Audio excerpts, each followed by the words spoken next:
ఓసారి దేవుడు, భక్తి కలిగిన మనిషి ఇద్దరు అలా నడుచుకుంటా వెళ్తున్నారట. విచిత్రం ఏంటో తెలుసా? నేలంతా సాఫీగా ఉన్న చోట ఇద్దరూ కలిసి నడిచినట్లుగా కనపడుతుంది. మొండ్ల తుప్పలు ఎదురైనప్పుడు, గాజు పెంకులు ఎదురైనప్పుడు, లోయలు ఎదురైనప్పుడు, నడవలేని స్థలాలు ఎదురైనప్పుడు ఒకే జత పాదముద్రలు నేల మీద కనపడుతున్నాయి. ఈయనకు అర్థం కాల. నేలంతా సాఫీగా ఉన్నప్పుడు దేవుడు నాతో నడిచినట్టున్నాడు, పరిస్థితులన్నీ బాగా ఉన్నప్పుడు నా ప్రక్కనే దేవుడు ఉన్నాడు, మరి ఈ గాజు పెంకులు ఎదురైనప్పుడు దేవుడు వదిలిపెట్టినట్టున్నాడే, ఈ మొండ్ల తుప్పలు ఎదురైనప్పుడు దేవుడు వదిలిపెట్టినట్టున్నాడే, నేల సాఫీగా లేని పరిస్థితుల్లో నా దేవుడు నన్ను విడిచిపెట్టినట్టున్నాడే. అసలు నా దేవుని తోడు నాకు కావాల్సింది ఆ గాఢాంధకారపు పరిస్థితుల్లోనే కదా, ఆ శ్రమల వలయంలోనే కదా, ఆ ఇబ్బందికరమైన పరిస్థితుల్లోనే కదా దేవుని తోడు నాకు కావాల్సింది.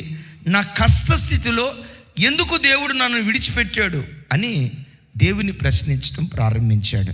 దేవా, నేలంతా సాఫీగా ఉన్నప్పుడు నా ప్రక్కన నడిచావు, మొండ్ల తుప్పలు ఎదురైనప్పుడు ఒక్క పాద ముద్రే ఉంది, ఎందుకు అక్కడ విడిచిపెట్టేవయ్యా?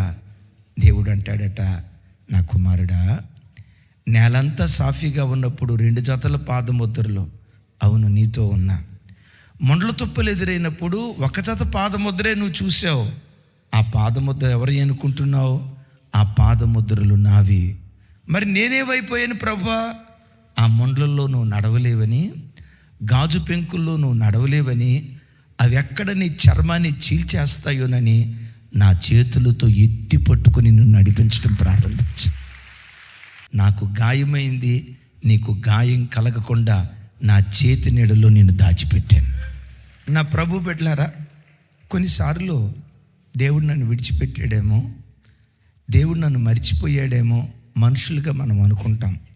నీకు తెలుసా, నీ కష్ట స్థితిలోనే మరి ప్రత్యేకంగా నీ వైపు తదేకంగా దేవుడు చూస్తాడు.